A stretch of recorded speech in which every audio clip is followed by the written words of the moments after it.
In the summer of 2020, downtown Greenville, South Carolina felt eerily still.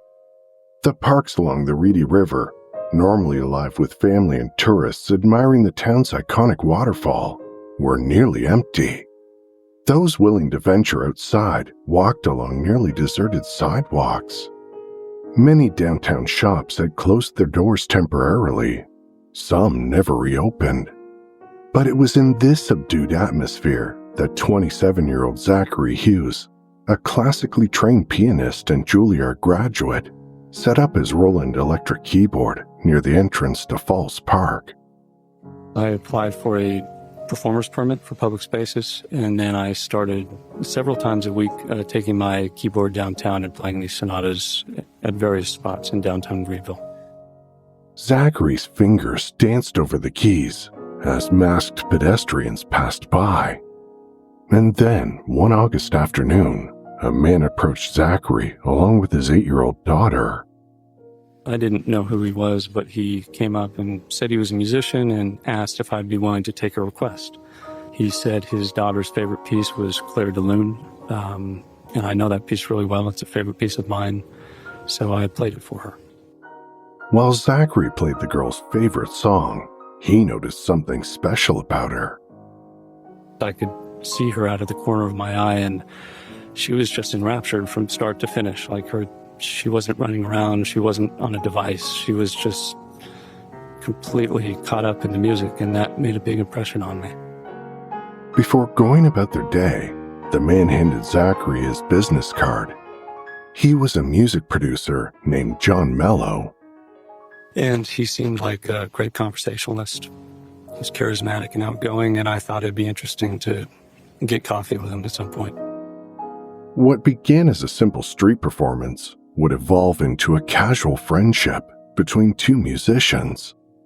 But 14 months later, they would become central figures in one of South Carolina's most disturbing and controversial murder cases. Join me now as we delve into the brutal murder of Christina Parcell, a devoted mother found stabbed 35 times in her own home. You'll hear how a crime scene eerily staged with scattered rose petals sent investigators down a path darker than they'd ever expected, uncovering secrets that would shake even the most hardened detectives. And in the courtroom, a confession so shocking, it blurred the line between vigilante justice and cold-blooded murder.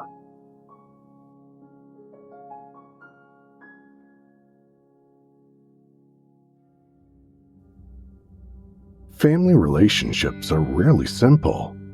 Even the closest bonds can stretch, fray, or sometimes break completely, only to be mended years later. The relationship between sisters Lutina and Christina Parcell followed this pattern. Lutina remembers growing up in South Carolina with the kind of sibling bond that comes from sharing a home, but not necessarily a world. She and her sister were close in the way many siblings are, connected by family, yet moving through life on their own separate paths. She's my younger sister.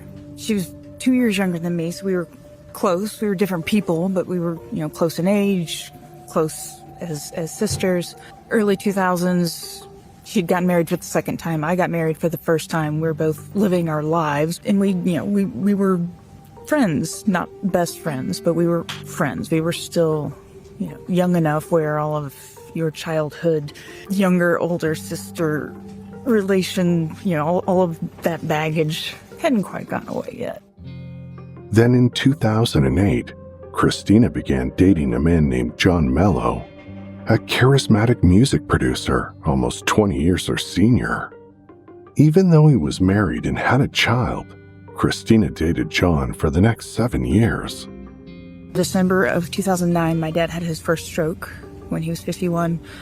And within a year, so April or May of the next year, my sister wrote a letter cutting off contact with our whole family, saying that she had reached a new place of spiritual love and needed to only have true and pure love in her life, etc.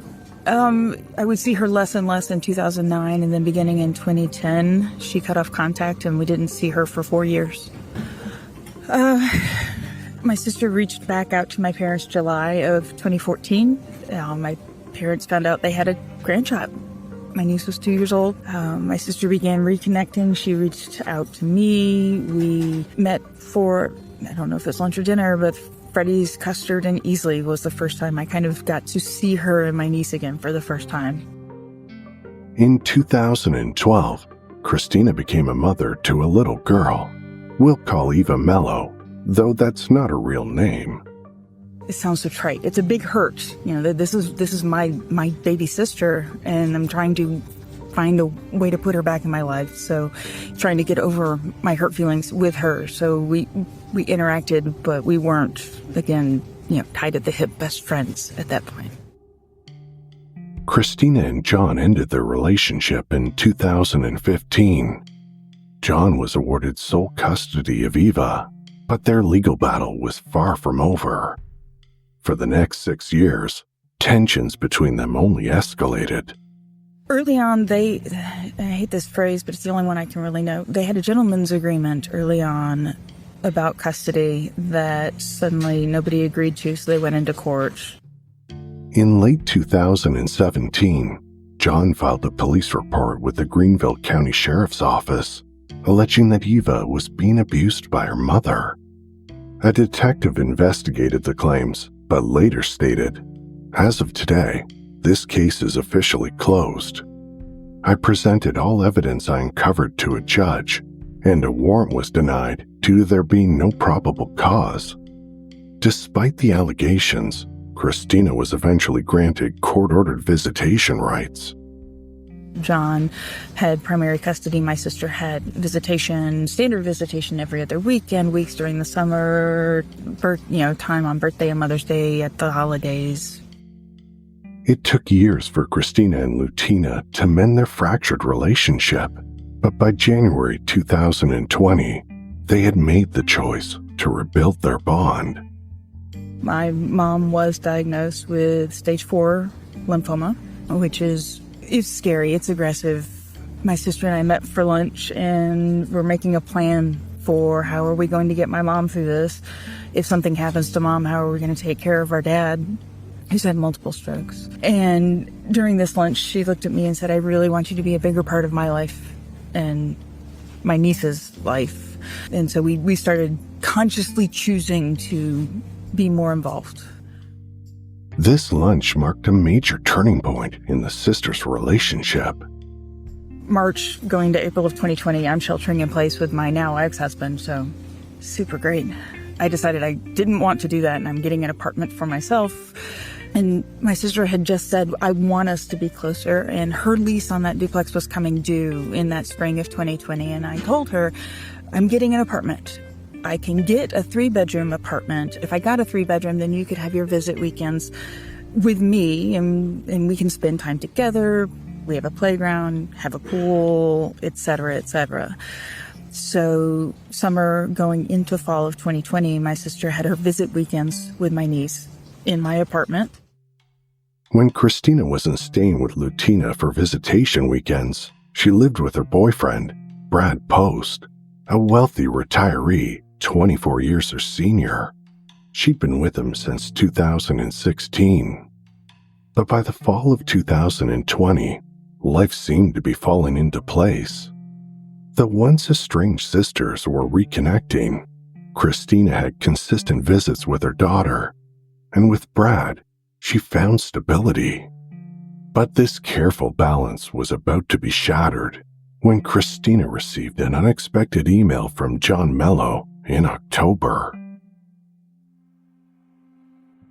He emailed my sister and said, "We won't be here for the next visit weekend, can't make it to the next visit weekend," something to that effect, and missed the court-ordered scheduled visitation. Didn't know where or why necessarily until shortly after, when we discovered they were out of the country. Without warning, John took Eva to Italy, where his parents were citizens.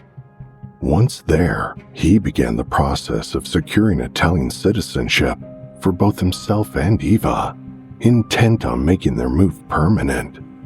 Her father posted a photo on Facebook of her standing in, think like a cobblestone plaza type situation. It was nighttime. There was a banner on the wall behind her that said the name Rovigo, Italy.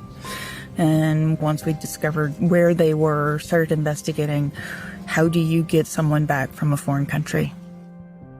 Christina reached out to the U.S. State Department, setting off a full-scale international custody battle. By April 2021, an Italian court ruled that John had violated the custody agreement and was legally in the wrong. Christina flew to Italy, reclaiming custody of Eva, and brought her back to the U.S. Meanwhile, South Carolina authorities issued warrants for John's arrest on custodial interference charges. But rather than face arrest, John stayed in Italy.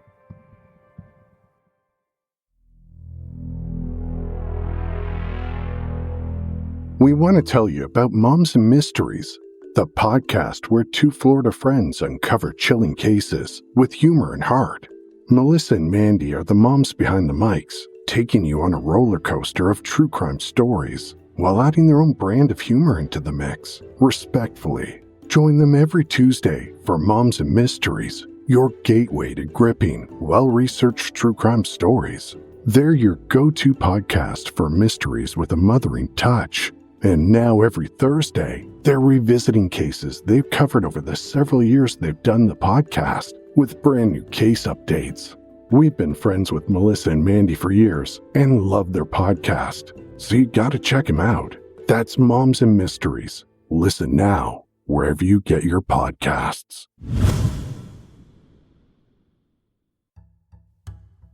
Christine and Eva then moved into a house Lutina had purchased in the town of Greer, just outside of Greenville. My niece joined the swim team and played her first team sport. She had friends in the neighborhood. She miraculously was promoted from 3rd to 4th grade, even though she missed 6 months of that school year. I worked downtown. My mother would come and babysit if Christina and I both had to work, or maybe our schedules overlapped. I would text my sister, I'm coming home, can you chop the onions? I'm making this for dinner, or I'm going to the grocery. I mean, it was a really standard, we're living together and we have a kid and school and etc. A family court appointed Vanessa Cormelo as Eva's guardian ad litem. That is an advocate for the child who's appointed in family court cases when there are issues involving the children, such as visitation issues or custody issues. A guardian's appointed. We do an investigation. We're kind of an arm of the court, and we report back our findings to the judge. Vanessa observed Eva's new home environment and was encouraged by what she saw. She was thriving here. She was doing so well in her mother's custody, living with her aunt. They had Taco Tuesdays, and she loved sushi and avocado, and she was just living a very full life. When I visited, she was riding bikes with the neighbor kids, making friendships, and doing so well. While Vanessa was pleased with Christina, she quickly became disillusioned with John Mello. From his home in Italy, John had unleashed a vicious campaign against Christina. And before long, Vanessa found herself in the crosshairs too. He was continuing to communicate, harass, threaten, intimidate, bully. His communications were unlike anything I've ever encountered as a guardian, and so they continued to escalate, and I was pretty concerned.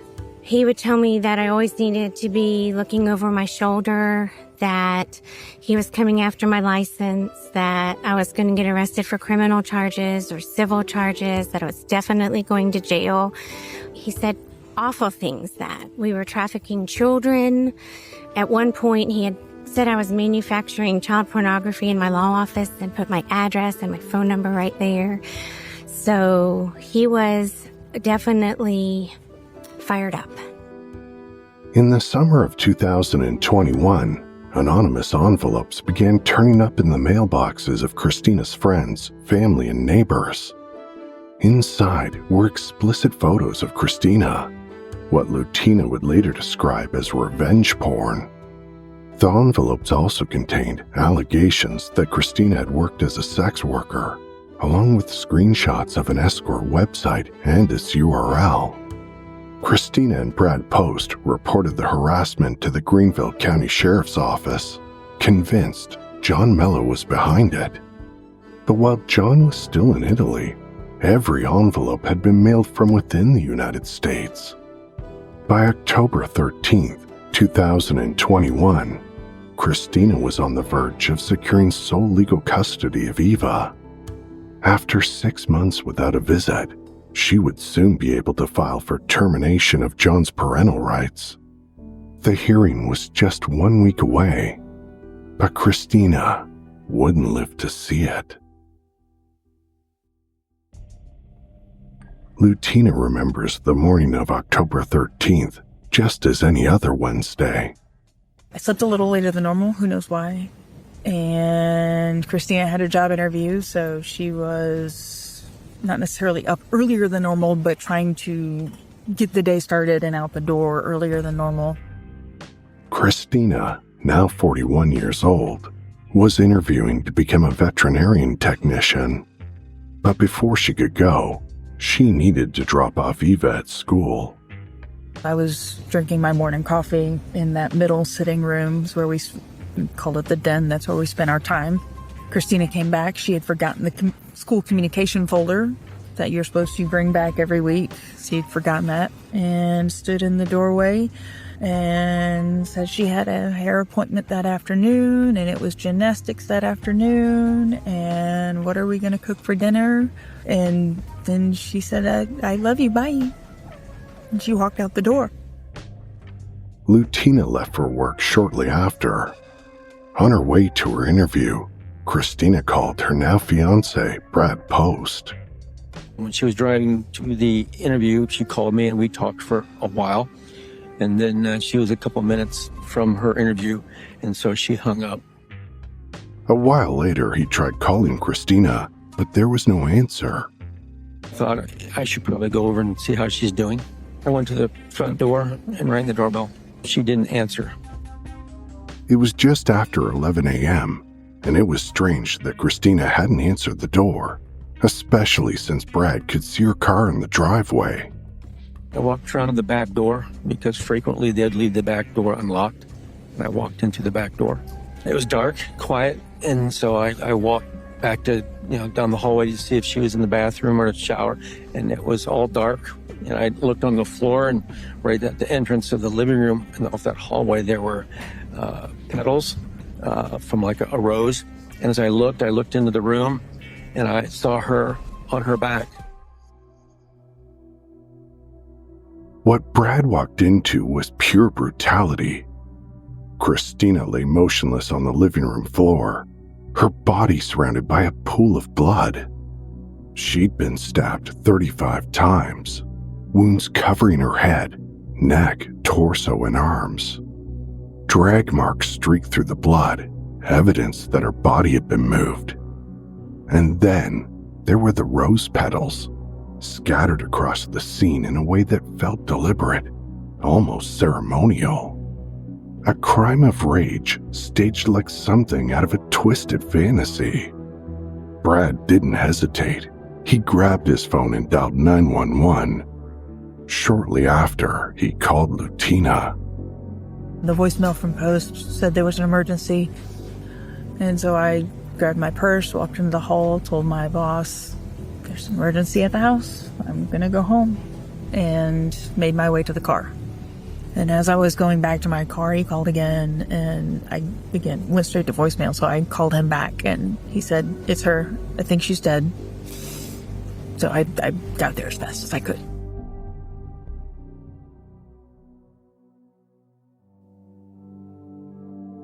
By the time Lutina arrived, the house was swarming with law enforcement. Inside, investigators were carefully documenting what would later be described as one of the most unsettling crime scenes they'd ever encountered. Brad Post was quickly ruled out as a suspect.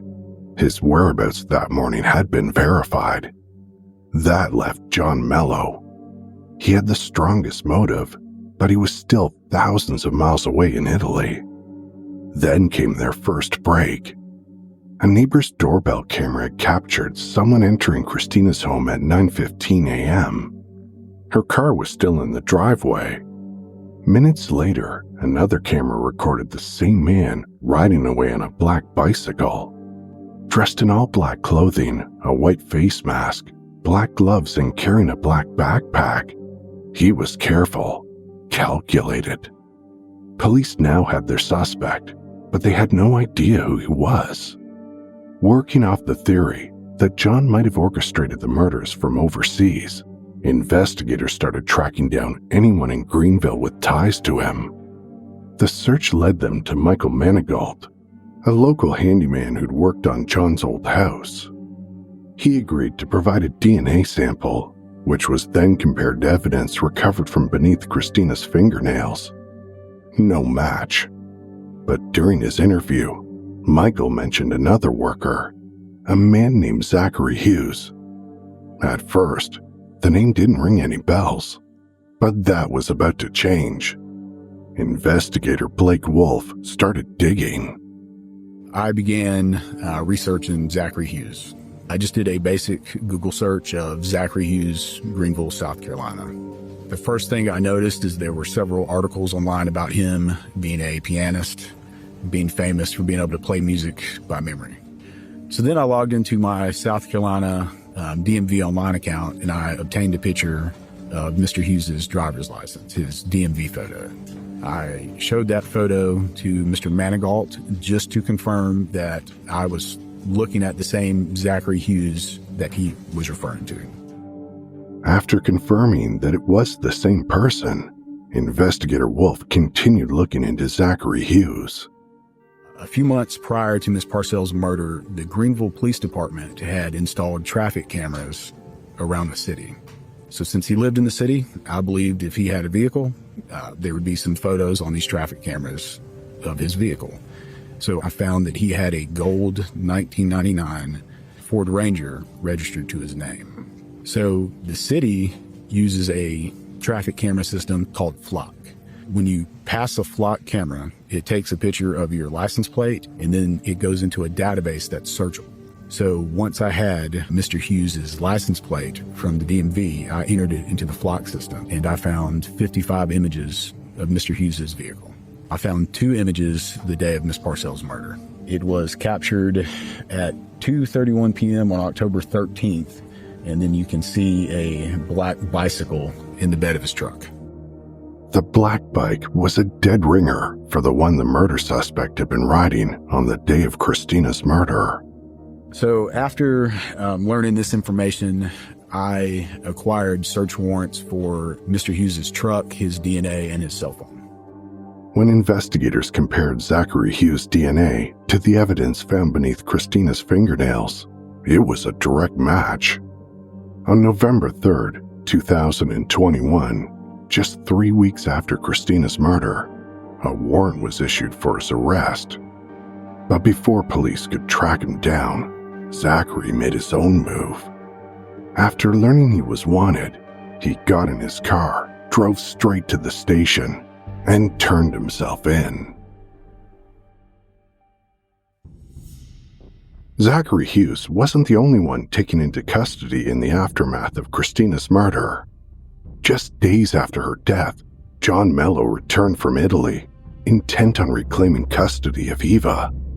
But the moment he set foot in South Carolina, authorities were waiting, and he was arrested on his outstanding warrant for custodial interference, a charge looming over him for months. In the end, John was cleared of any involvement in Christina's murder. The custodial interference charges were dropped, and in 2023, he regained custody of Eva.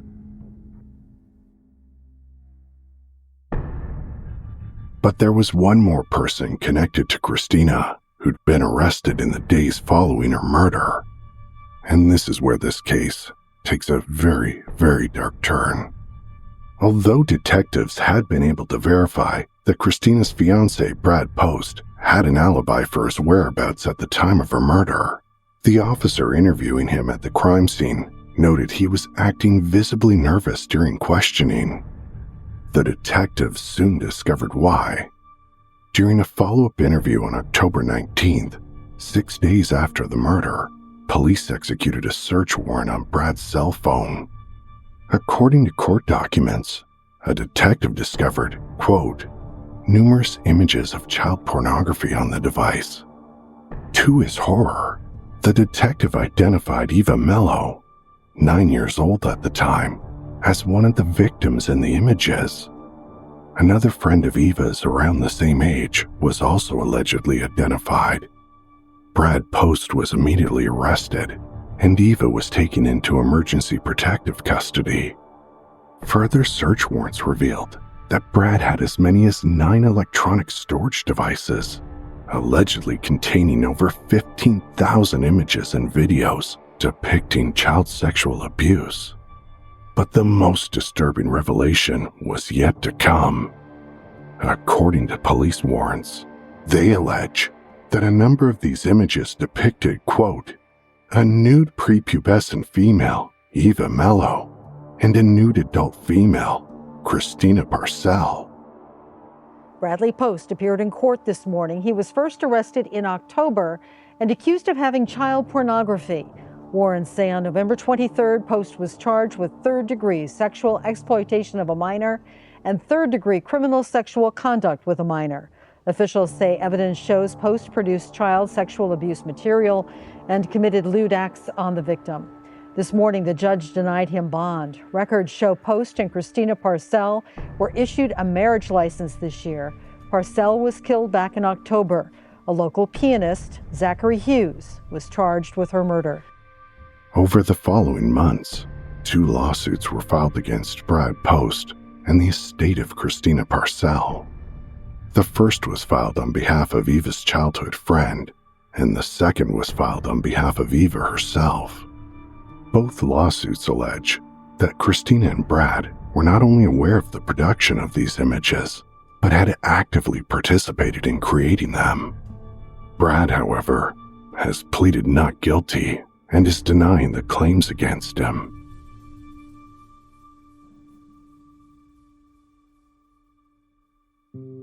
As these disturbing civil claims worked their way through the court system, Zachary Hughes remained in jail. He pleaded not guilty to murder and for 3 years remained silent about his involvement.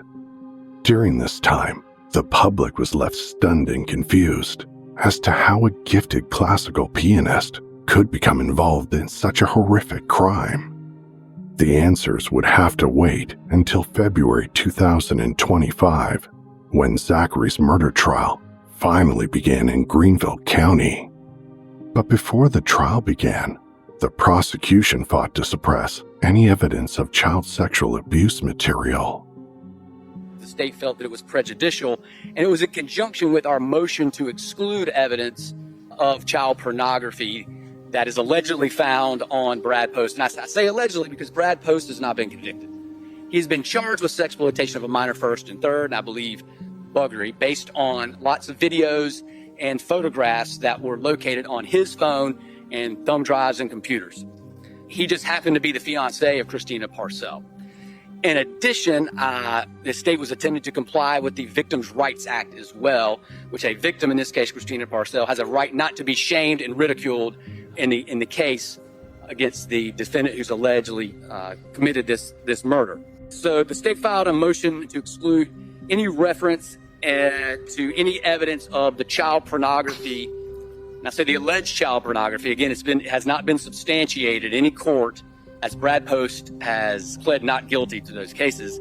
That particular crime that may or may not have been committed by Brad Post has absolutely no relevance to this particular case.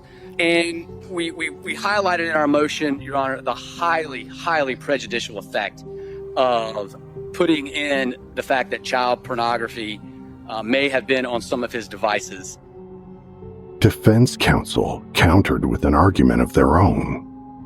We in no way want to discuss this topic irresponsibly, discuss it gratuitously, but over and over again, when the state alleges that it's wholly unsubstantiated, we just have to address that, Your Honor. It is highly substantiated. We have evidence to show that, and we're prepared to introduce that evidence. 16,000 or more images of child pornography.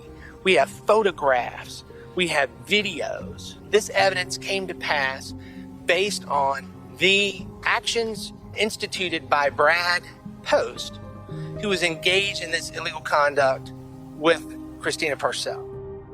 Before opening statements, the judge made his ruling. I am going to grant the state's motion, and I'm going to exclude any reference to child pornography involving the victim or Bradley Post. So I'm going to be excluding that. And that also includes the cross-examination of Mr. Post. The judge ruled that the allegations and potential evidence of child sexual abuse material were irrelevant to the murder charge Zachary was facing. He also believed it would unduly prejudice the jury. As such, he ruled any mention of the allegations as inadmissible. Interestingly, the prosecution's original motion to suppress had theorized that Zachary's defense would use these allegations to cast suspicion on Brad as being the real murderer. But when Zachary took the stand in his own defense, he shocked the entire courtroom with what he had to say.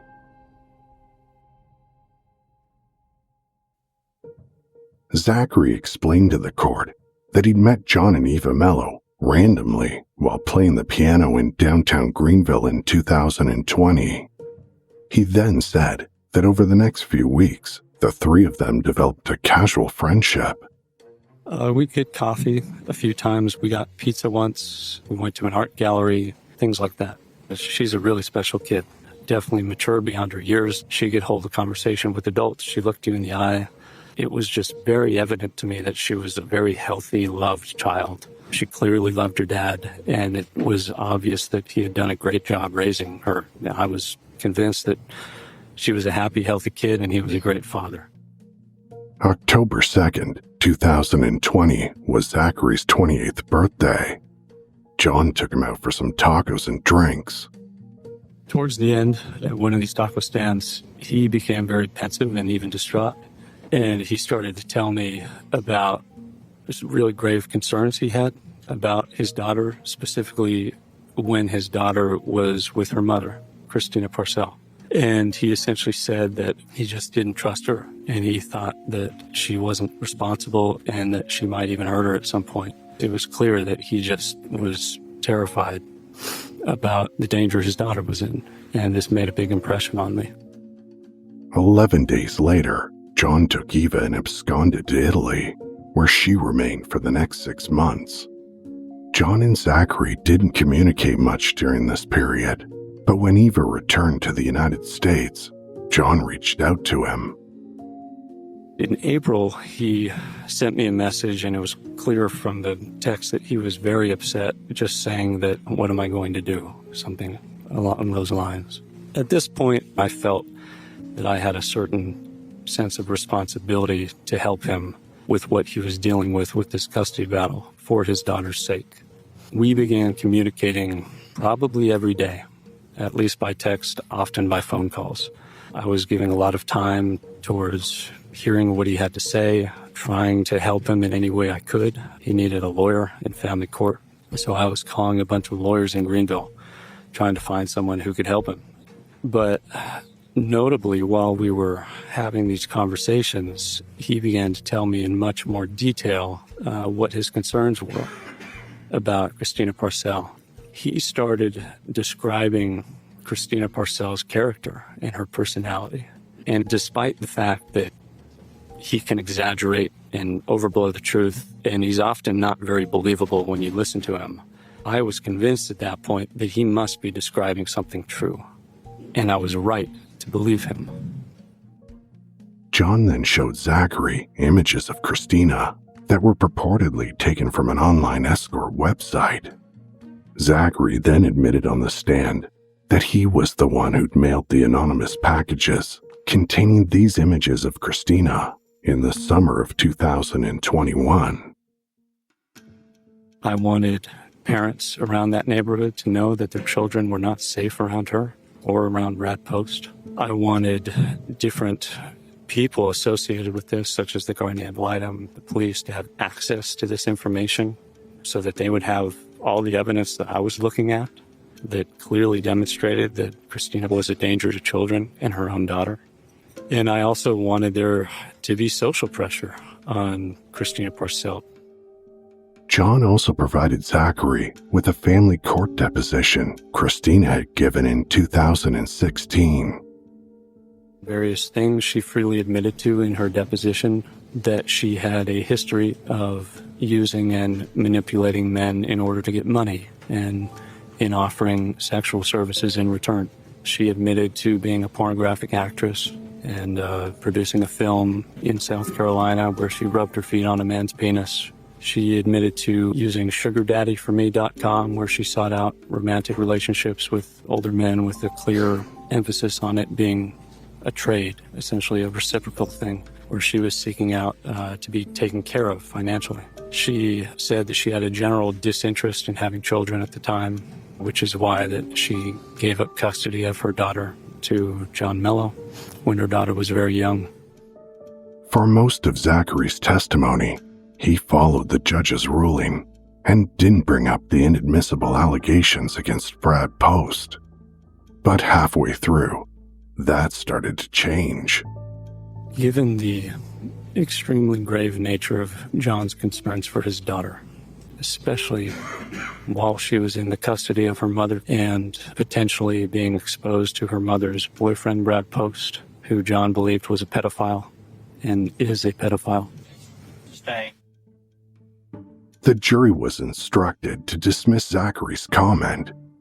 Zachary then claimed that in the spring of 2021, John offered to pay him $5,000 to murder Christina, an offer Zachary claims he immediately turned down. But then, a few weeks later, John upped the offer to $10,000. Told him, John, there's no amount of money that would ever tempt me to do something like this. And I told him I was insulted that he even thought that would be something I would consider. So I told him I would never do something like this for money. I told him the only way I would ever consider taking action like this is if I was absolutely convinced that his daughter was not only in danger, but that the only way to rescue her from that danger would be to take Christina Parcell's wife. Immediately after Zachary made these claims on the stand, John Mello was arrested and charged with solicitation of a felony and accessory to murder. Zachary hadn't even finished his testimony when John was handcuffed. Zachary then told the jury how he'd flown to Italy to vacation with John in June 2021. John had been telling me for weeks, Zach, Christina's killing my little girl. Like, I can see the spark dying in her eyes. And when I first heard that, I thought, aren't you being a little dramatic? Like, I hadn't seen her, but it just seemed a bit much. While Zachary was staying with John in Italy, he observed a number of video chats between Eva and her father. When I saw her in these visits, she was not the same little girl that I had known in Greenville when I first met them. She had put on a great deal of weight, but it was much more than that. It was her demeanor. Her spirit was just, she was morose. She was depressed. Like that spunky, precocious, lively little girl that I had met was just not present there.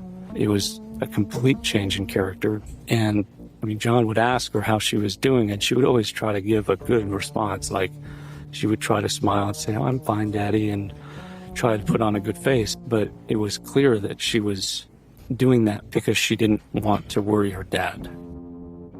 At the very beginning of October, Zachary called Child Protective Services and pretended to be Christina's neighbor. He claimed he'd seen Eva being verbally and physically abused by her mother. I made that up. That's not true. But I said it because I wanted to give an opportunity to have FaceTime in person with an agent from DSS away from her mother, where she could tell them that her mother was sexually abusing her. Since June, when I had returned I had been absolutely convinced that Christina Parcell was sexually abusing her daughter. Let's go. Zachary claimed the social services never followed up on his bogus report. According to him, this was the final straw. Seeing no one else intervening on Eva's behalf, he now believed it was his responsibility. And then Zachary did something that nobody was expecting. He confessed to killing Christina. Ultimately, did you take Christina Parcell's life on October the 13th? Yes, because I believed it was absolutely necessary, and I was right. Yes, you brother. I believed she was in complete and grave danger every moment of her life that she was living with her mother. And the other things that I had tried to do to save her from that were not working. And I was experiencing a tremendous amount of guilt that I had waited as long as I did because I should have acted sooner. And I didn't do that. I had an opportunity to save her from a danger that I knew she was in and that I knew was not going to cease.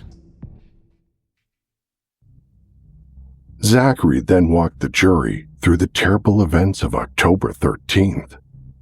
I believed that there would be a period of time at the house when Christina Parcell would be alone. And I wanted to make sure that absolutely no one was there, that no bystander or no one else would be involved in this. I brought a knife and I brought a box that was made to look like a gift wrapped box and a bunch of roses that I had bought the day before. Zachary admitted to parking his truck a few blocks away and then unloading his bike and pedaling to Christina's house. I laid my bike down in the driveway and I took my backpack off and I took out the box that had been gift wrapped that had an end open. And I put the .22 revolver in that box. And I put the backpack back on my back and I took a bunch of roses and I walked up to the door and I rang the doorbell. The door opened and a woman came to the front and I thought it was Christina Parcell, but I wanted to make sure. And I also wanted to make sure that no one else was home. So I told her that while I was holding the box and the roses, that I had a delivery for Lutina Parcell, her sister. And she told me that Lutina wasn't home. So at this point, I realized that Christina was at the house alone. And I handed her the roses and I took the revolver out of the box and I pointed it at her and I told her to be quiet and to go back into the house, which she did. Zachary admitted that his initial plan was to shoot Christina, but decided against it, knowing the sound would draw attention. Instead, he chose to use a knife. And then, without a trace of emotion, he went on to give a graphic, step-by-step account of the murder. Even though I knew it was right, I still had this physical and emotional resistance to doing it. So I just kept striking her until finally we fell on the floor. I drew the blinds and I moved her body away from the door, which had windows, because I didn't want someone to come to the door and see her. And then I left. I exited out through the door and I got back on my bike and I pedaled my bike back to the truck. Zachary claimed that the rose petals scattered around the room were not symbolic in any way. Instead, he said, the scattering was merely the result of a violent struggle between him and Christina. Again, Zachary insisted what he'd done was morally justifiable. I felt the most enormous wave of relief wash over me because I knew from that moment on she would be safe from the sexual abuse that her mother was perpetrating on her. And there is proof to that the state is hiding from you. Your Honor, instruct him to be quiet.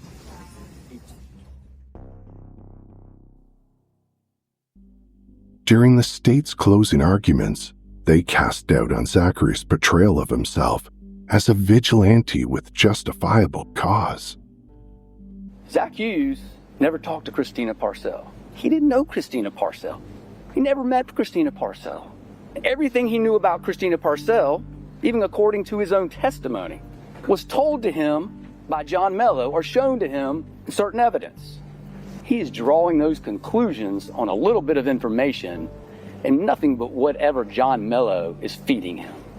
John Mello was in a nasty custody battle with Christina Parcell. He was on his 4th round of custody disputes with Christina Parcell. John Mello had a custody problem, and the only way to solve it was murder. Zach Hughes is trying to portray himself on that stand as a hero instead of the cold-blooded killer that he is. The prosecution contended that the timing of the murder was no coincidence. October. It was almost 6 months, and that's important. 6 months, someone can file to terminate the parental rights of another. Now, if Christina Parcell is no longer around, he's the last man standing. He's going to get custody. I submit, ladies and gentlemen, those rose petals had a dual purpose. He may have used them as a ruse to get in and get inside the house so he could surprise Christina, gain that strategic advantage, murder her, but he also sprinkled them around. He sprinkled them around the house, on her purse, as some sort of sadistic, artistic sign that he thought was necessary. The state's theory was that John had either manipulated Zachary or paid him enough money to commit murder. They argued that the excessive violence at the crime scene, stabbing a person 35 times, proved that Zachary had either carried out the murder with malice or with an angry heart, not as some morally justifiable act in defense of another person. The defense, of course, argued that Zachary hadn't acted in malice, which is a legal requirement in the South Carolina murder statute. He did not confess to a crime yesterday. He confessed to killing Christina Parcell, but that in and of itself does not make him guilty of murder. That's very important. Where the dispute is, where the heart of this case is the evidence as to what was in Zach's heart, what was in Zach's mind. The state must prove to you beyond a reasonable doubt. Malice. That is the intent, the knowledge, the mental part of murder. The judge will not instruct you that Zach Hughes had a burden to exhaust all remedies. That's just not what the law says, and you don't need to even consider that. The evidence is that Zach tried, and when everything failed, that's when he acted to do what he thought was right. During the prosecution's rebuttal, they reminded the jury about the evidence they were allowed to consider in the case. A couple of issues I want to make very clear. In this record, there is zero evidence of any kind of abuse. Not for a witness, not from any evidence. In regards to an angry heart, just because Zachary Hughes' heart is so cold and so dead that it can't be angry, that is not a defense. You prove it by his actions. According to an interview by Fitz News with one of the jurors, the issue of malice was the central point of contention during jury deliberations. After nearly 3 hours of discussion, at least 2 of the jurors were sympathetic to the idea that Zachary's intentions didn't rise to the level of malice. But then, one of the other jurors did something dramatic. They climbed on top of a table in the jury room and reenacted the attack by striking the table 35 times. Afterwards, they asked the undecided jurors if they still doubted that Zachary had acted with malice. The demonstration successfully swayed the jury into a unanimous verdict. As to the charge of murder, we, the jury, find the defendant guilty. As to the charge of possession of a weapon during the commission of a violent crime, we, the jury, find the defendant guilty. After being found guilty, Zachary Hughes was sentenced to life in prison. Immediately after sentencing, his attorneys announced their intentions to appeal the verdict. Their primary argument was that the trial judge dared in excluding evidence and allegations of sexual abuse. According to the same juror interviewed by Fit News, the jury only discovered after the trial that this evidence had been withheld. The juror remarked, "I think that's a load of crap. That paints a completely different picture." However, Christina Parcell, who sat through the entire trial and testified for the prosecution, felt that Zachary Hughes was a remorseless, cold-blooded killer.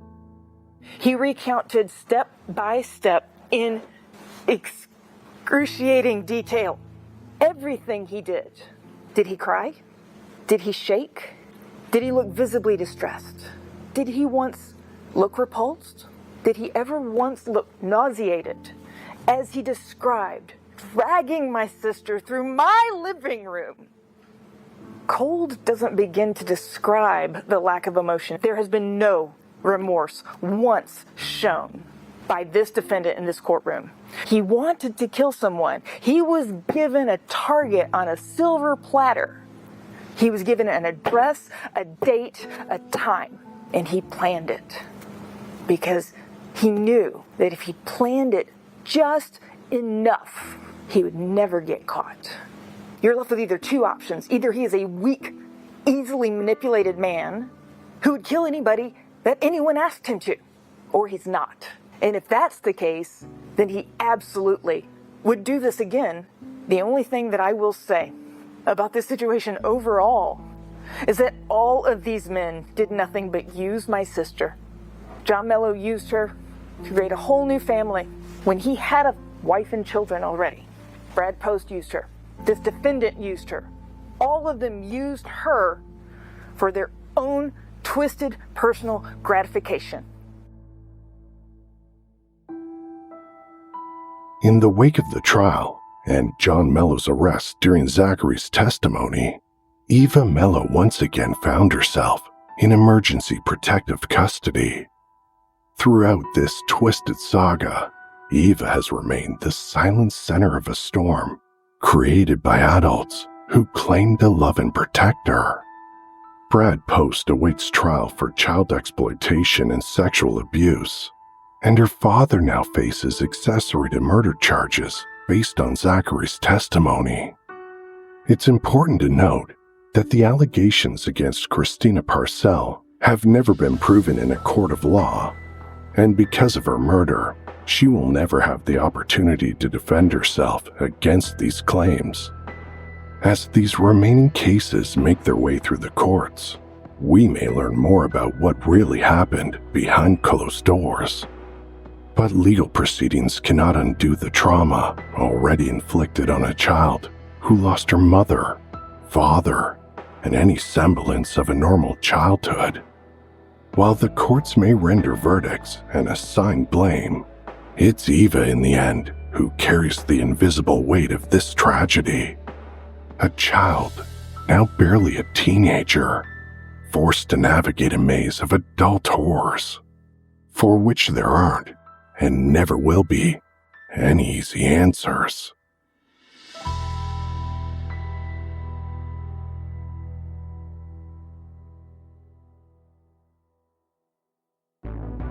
Follow The Minds of Madness on Apple Podcasts, Amazon Music, Spotify, or wherever you get your podcasts. To support the show and get access to ad-free episodes, extra content, and Patreon-exclusive episodes, go to patreon.com/madnesspod. To find us on Instagram and Facebook, search The Minds of Madness, and on Twitter using the handle @madnesspod.